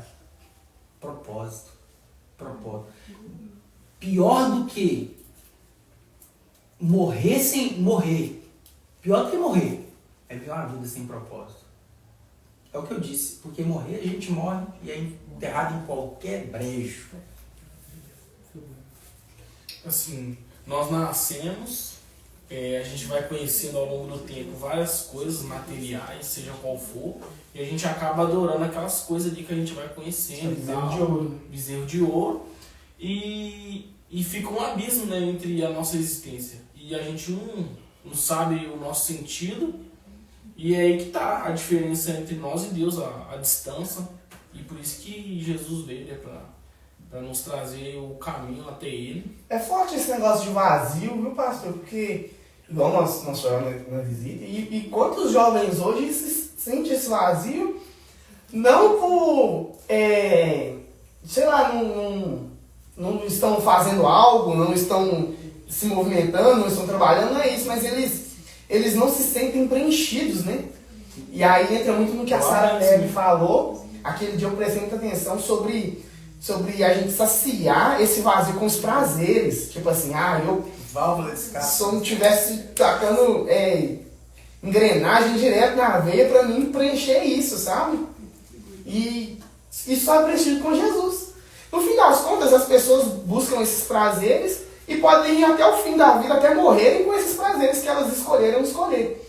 Mas se você busca esse prazer, preencher esse vazio com Jesus, você percebe que durante toda a sua vida você tem uma vida bem mais saudável, e é o que você falou, muito mais do que morrer é deixar o propósito, é entregar o propósito às pessoas, deixar um legado sobre Jesus, isso, né? Quando Deus ele cria tudo, a Bíblia diz que no sétimo ele descansa. Deus não descansa porque ele estava cansado, ele descansa para santificar o descanso. E a palavra descanso ali é desfrutar, é aquela coisa, desfrutar o descanso. Porque toda vez que a gente não desfruta o nosso descanso, a gente não descansa. E tem como descansar cansando. E também tem como trabalhar para Deus descansando. Forte. Então Jesus, quando ele estava indo para Samaria, ele se assentou. E a Bíblia vai dizer, porque ele estava cansado. Mas ele estava trabalhando. Mesmo cansado, ele estava trabalhando, porque ele estava descansando. 70 vezes na Bíblia a gente vê Jesus cansando. E aqui nesse texto, a Bíblia é taxativa em dizer que ele estava cansado. Por que ele estava cansado? Aí a gente vai entender que Deus, antes dele descansar, ele cria as águas, ele cria os peixes, das águas ele cria os peixes, porque o peixe tem que viver nas águas. Deus, ele cria as árvores, as árvores ele tira um punhado da terra, porque as árvores têm que viver na terra. Mas quando ele vai nos formar, ele vai formar o homem, ele coloca no homem, ele forma o homem do barro, mas ele sopra o Ruach HaKodesh, que é o seu espírito, o seu sopro no homem. Por quê? Se o peixe foi criado das águas, então se ele sai das águas, ele morre. Se ele cria o homem somente do barro, o homem ia ser da terra. E ia ser um homem que ia pender para a terra. Então pessoas que tendem para a terra, que são pessoas muito... Como que a gente fala? O problema não é trabalhar, o problema não é ter sucesso, o problema é ter sucesso sem Jesus. O problema é trabalhar sem Jesus. Nós podemos ser bem-sucedidos cumprindo o propósito. Então aí ele coloca, porque é uma gangorra, ele coloca o sopro do espírito dele no homem. Porque ia pender, se o homem tivesse só a terra, ele pendia para a terra. Se o homem também for, os anjos foram criados da matéria celestial. Se ele só cria o homem do que é do céu, o homem ia só pender para o céu. Então ele cria um equilíbrio entre o homem. E esse homem agora, se ele perde o que é da terra, ele vive sem propósito. Se ele perde o que é do céu, ele também vive sem propósito. Se ele só fica na terra, ele também está sem propósito. Se ele só fica no céu, também ele só fica sem propósito. Porque a gente não pode também só, a Bíblia diz, pensar nas coisas do céu. Que são do céu. Não do que estão no céu. São e estão é uma coisa totalmente diferente. Eu tenho que pensar nas coisas que são do céu, não das coisas que estão no céu. Por quê? Porque eu não sei o que está no céu. Eu sei o que é do céu, que é do céu que o apóstolo Paulo diz. Santidade, oração. Mas o problema é que nós queremos só pensar nas coisas que estão no céu. E aí a gente esquece das coisas que estão na terra. O que é? Cuidar da nossa casa, cuidar da nossa família, cuidar do nosso lar. Então as pessoas estão pensando só nas coisas que estão na igreja. Aí vive na igreja 24 horas por dia. É falta de equilíbrio. Falta de equilíbrio. Então viver com propósito é ter equilíbrio. Ter propósito é ter equilíbrio. É isso que nós precisamos de entender. É difícil, mas a gente consegue. Tremendo. Forte. Cleidinha falou aqui. A verdade é que ter propósito simplifica a vida, porque nosso único objetivo se torna adorar a Deus. E todas as outras coisas são paralelas a isso. Sim. O Franklin disse, se você foi feito para Deus e para Deus é até que compreenda isso, a vida jamais fará sentido. A Bíblia disse, já anotei frases para a minha pregação. Tá certo. Filipenses 3,13, né? O propósito simplifica a vida, né? Paulo diz, quanto a mim, não julgo ter alcançado, mas uma coisa faço, que é o quê? É que esquecendo-me das coisas que para trás ficam, eu vou avançando para as coisas que estão na frente. Propósito. Simples. Ele está simplificando. Vou esquecendo das coisas que estão para trás e estou olhando só para frente. Simplificando. Eu gosto de gente que simplifica as coisas. Ainda que as pessoas dizem que o que eu falo não é simples, mas é simples. Se você parar para pensar, o evangelho ele é simples, mas ao mesmo tempo ele é profundo. Não existe um evangelho simples se não for profundo. O que Jesus falava era simples, mas era profundo. O problema não é o que eu falo, o problema é o que você não entende. Eu acho também que é o que acontecia ali com a multidão quando Jesus falava, né? Eu não vim para os sãos, eu vim para os doentes.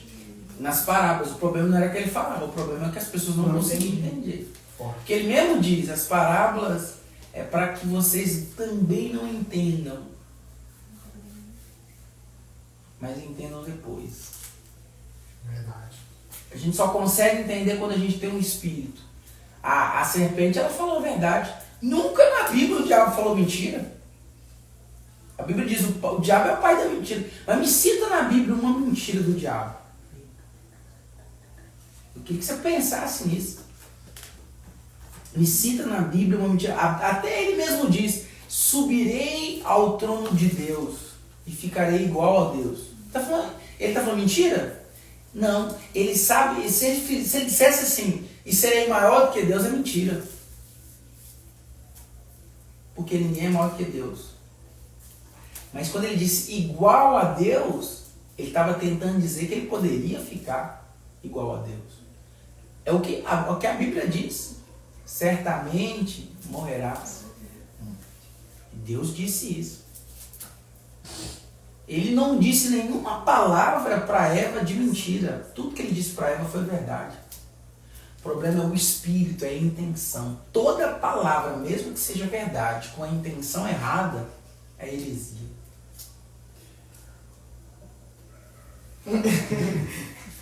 Você tá doido.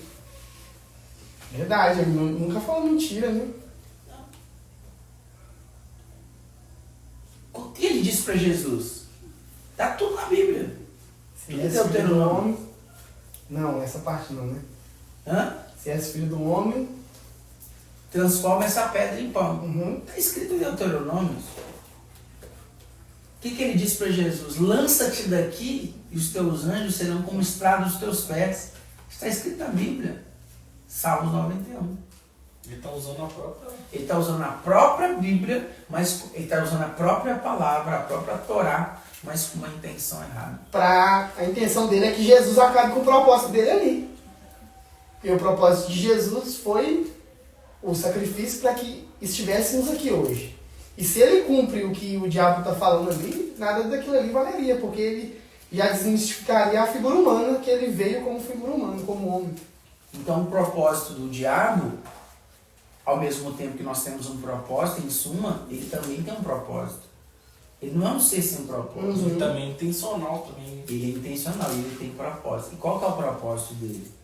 O ladrão veio para matar, roubar e destruir. Isso não é o diabo. O ladrão ali no texto não é só o diabo. O ladrão ali no texto é o falso ensino. O propósito dele é trazer um falso ensino. O propósito dele é deturpar a palavra de Deus. Por quê? Passarão céus e terras, mas a palavra do Senhor não passa. O propósito dele não é destruir a terra, não. O propósito dele não é destruir os céus, não é destruir as nações. O propósito dele é destruir a palavra. Por quê? Porque Deus vela pela sua palavra. O propósito dele não é nos vencer. O propósito de Satanás não é nos vencer. E o propósito de Satanás também não é nos levar para o inferno. Não. O propósito de Satanás é deturpar a palavra. Por quê? Porque ele não pode te levar para o inferno. Ele não tem poder para te levar para o inferno. Sim. Ele não tem autoridade para te levar para o inferno. Ele não tem poder para destruir sua vida. Mas ele usa a palavra para usar legalidade para te levar para o inferno. Aí é forte. Todas as pessoas que estão no inferno só estão no inferno porque deram um passo para o inferno. É por isso que as portas do inferno estão de frente da igreja. Não é as portas do céu que está de frente da igreja, é as portas do inferno. E a igreja não vai buscar as pessoas na porta do céu. A igreja vai buscar as pessoas na porta do inferno. Por quê? Porque as pessoas estão onde? As portas do Inferno. inferno. Fazendo o que lá? Prostituindo, se drogando. Então o propósito da igreja... Que automaticamente o que deturpou o diabo, através da palavra, que não é para fazer isso, e eles vão lá e fazem isso.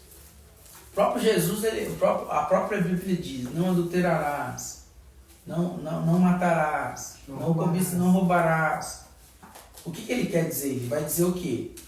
Ele vai dizer para você, não roubarás, porém, contudo, Mas, mas, pintar uma oportunidade. se, é por isso que quando ele diz para Jesus, se tu és filho de Deus. Agora no texto não tem se tu és, se, não tem tu és filho de Deus e o pão pode ser transformado, mas se não tem, aí já traz o se. Entendi. Aí Jesus diz, não Deu só todo o nome, né? de, Entendi. não só de pão viverá o homem, mas de toda a palavra que sai da boca de Deus. Onde está isso? Quando ele vai mostrar todos os reinos, se cumpre cumpre a palavra Uhum. também. Se cumpre a palavra. Jesus podia muito bem dizer, tudo que eu tenho é meu. Esses reinos aí que você está me mostrando é meu. Mas ele não diz isso. Por quê? Porque tem identidade. Quem tem identidade não precisa provar o que tem. Porque já sabe que é. Aí ele diz, somente o meu Pai adorará. Tremendo. E é por isso que os anjos vêm e adoram Jesus. Esse intervalo dos anjos virem e adorar Jesus é muito forte. E tem um porquê nisso aí.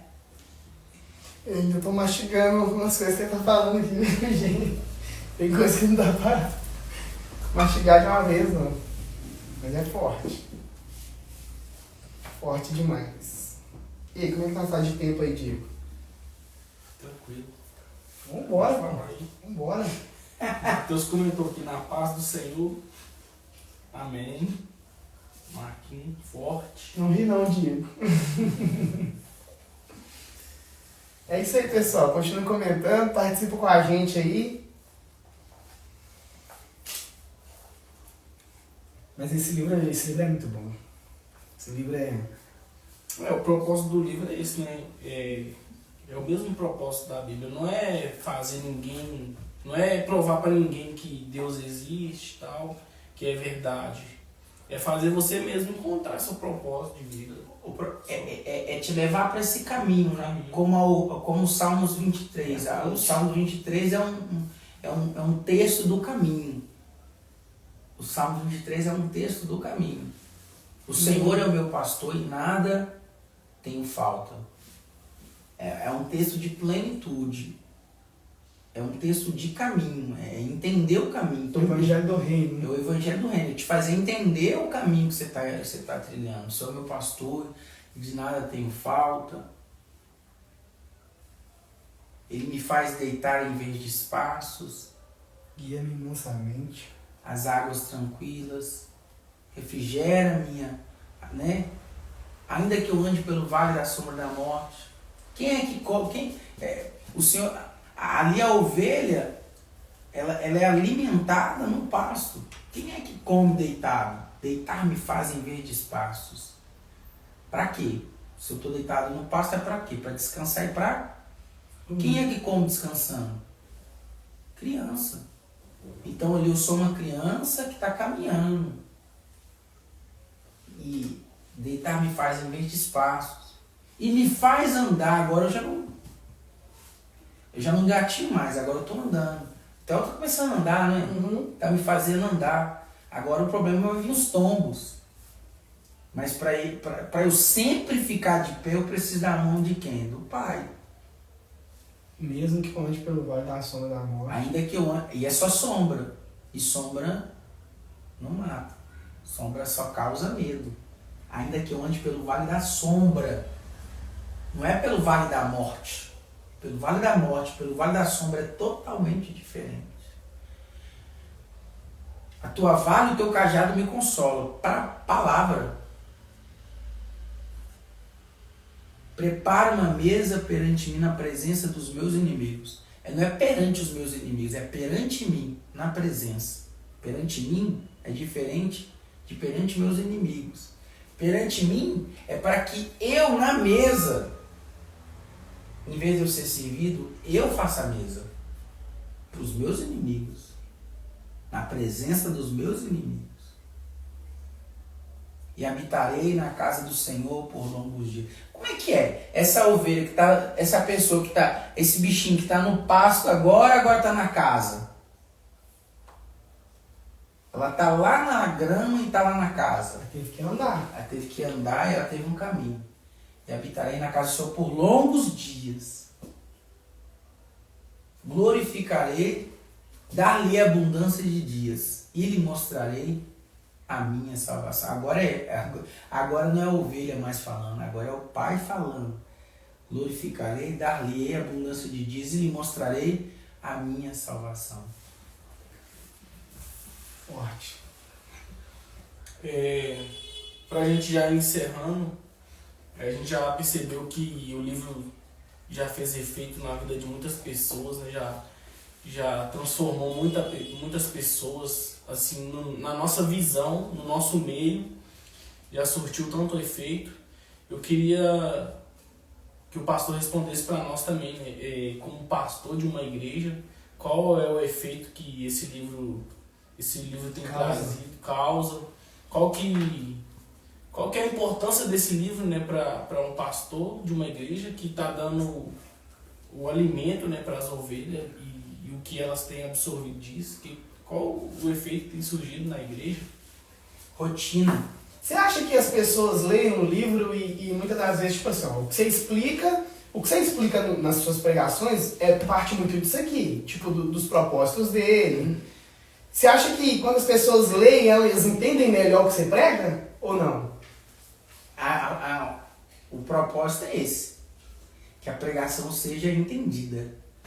O propósito é a facilitação, a gente está aqui para facilitar o entendimento. Entendi. Ainda porque a fé vem pelo ouvir, né? A fé vem pelo ouvir, e ouvir a palavra de Deus. A mulher, ela teve fé de tocar na túnica porque ela ouviu. O Bartimeu também ouviu. Uhum. Então, a fé vem pelo ouvir. Agora, há uma diferença entre fé e ensino. O ensino tem que ser lido. E o ler é duro. Examinais as escrituras, porque dela procede. Entendes tu o que lê? Existe um livro de Gordon que fala sobre entendes tu o que lê? E esse livro é duro. É duro. É duro por quê? Porque o que eu falo é para trazer fé. Uhum. Mas o que você lê é para trazer ensino. Então você vai querer mesmo forte ouvir. Dificilmente vai querer ler. Entendi. Porque o ler gera rotina, o ler gera repetição. Tremendo. Tem duas perguntas aqui também suas ovelhas para você responder. O Washington está perguntando: pastor, esse livro é assim mesmo? É um impacto tão forte nas pessoas? Estou muito admirado com isso. Comecei e não quero parar. Respondi para ele. Qualquer livro bíblico é assim. Esse livro ele não é diferente dos outros. Na verdade, é a intenção de como você lê ele. O propósito. Mais forte ainda é quando toda a igreja está em propósito. Tudo que é feito, né? A Bíblia diz que aonde há na comunhão, o segredo é estar junto. Mas tem uns livros de difícil compreensão e outros fáceis. Igual esse livro é de fácil compreensão. O livro antigo que a gente estava na série lá, que é... no X-Meme, vai compartilhar. Espera isso. Espera aí, fala direito. Vai ter que encerrar, ué. Pode encerrar aqui apertando o X? É assim que encerra, Não, tô Diego. falando que ele Olha lá, tá funcionando agora lá. Aí, voltou, eu acho. Voltou. Voltou, olha. Ao vivo é assim mesmo. Voltou.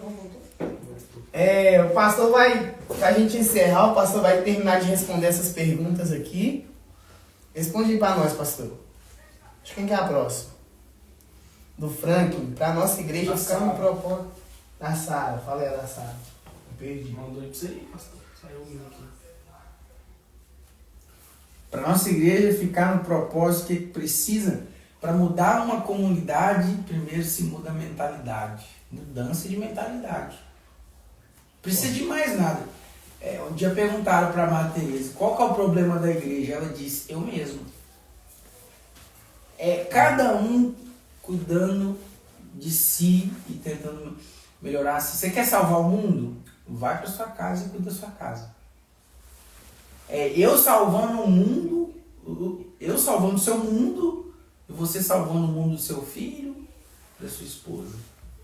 Se cada um salvar o seu mundo, O mundo estaria salvo. o mundo estaria salvo. Porque todo mundo não consegue salvar todo mundo. Verdade. Faz uma oração aí, cara, pra gente terminar. Nosso tempo tá se esgotando. Tem mais uma pergunta? Então vamos fazer essa oração para encerrar. Antes eu gostaria de agradecer ao pastor. Muito obrigado por ter aceitado esse nosso convite. Glória a Deus. Desde que estava conversando, né? Falando, nós já fez algumas lives, já não sei o que, mas não chamou o pastor ainda. E a gente está muito feliz que hoje você está aqui conosco. E para a galera ainda que não entendeu qual que é o propósito, nesse primeiro dia, hoje a gente falou sobre esse primeiro dia do livro. E o livro ainda tem mais 39 dias para serem lidos. Durante esses 38 próximos dias, eu e Diego estaremos aparecendo aqui explicando dia após dia sobre cada propósito. E por fim, no último dia, no dia 40, no 40º dia, a gente vai fazer uma outra live para estar dando encerramento ao livro Uma Vida com Propósito. Então, explicando para vocês aí, a gente durante esses próximos 38 dias estaremos aqui nos stories provavelmente, explicando dia após dia de cada dia que tem que ser lido. E no último dia, a gente vai fazer uma última live para encerrar o livro. Então, gostaria de agradecer ao pastor, agradecer ao Diego. Acompanhar também a gente aí, né, nesses 40 dias. Vai ser muito importante pra gente. A gente tem que ter esperança que no final a nossa vida vai ser transformada, a nossa vida vai ser impactada através desse livro aí. Então você acompanha a gente aí, que vai ser bênção demais esse propósito. Queremos agradecer aí a todo mundo que participou. Que Deus abençoe a vida de cada um grandemente, a família, a casa, e que continue nos acompanhando aí, compartilha nosso conteúdo, curte aí nosso conteúdo para alcançar mais pessoas que estão precisando, jovens que estão precisando da gente aí. A gente está aí como ferramentas para estar abençoando essas vidas aí. Amém. Amém. Então vamos orar. Meu Deus e meu Pai, mais uma vez, Senhor, diante dessa noite, gostaríamos de te agradecer.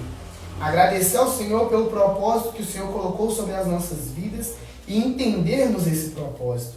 Hoje, meu Pai, cumprimos mais uma live, cumprimos mais um lead do Senhor, mas o importante é que o Senhor está conosco e foi tudo para Ti, para honrar o Teu nome, glorificar o Teu nome, em nome de Jesus. Gostaríamos de pedir para que todas as pessoas que assistiram essa live fossem abençoadas pelo poder do Teu nome, pelo poder do Teu sangue, que o Senhor continue abençoando a vida do nosso pastor, que ele continue escutando ao Senhor para que possa transmitir para a gente cada vez mais de Ti, para que possamos nos saciar de Ti, meu Pai, e nos encher de Ti, em nome de Jesus. Leve-nos, Pai, em paz, em nome de Jesus, e guarde as nossas vidas. Amém e amém. Valeu, pessoal.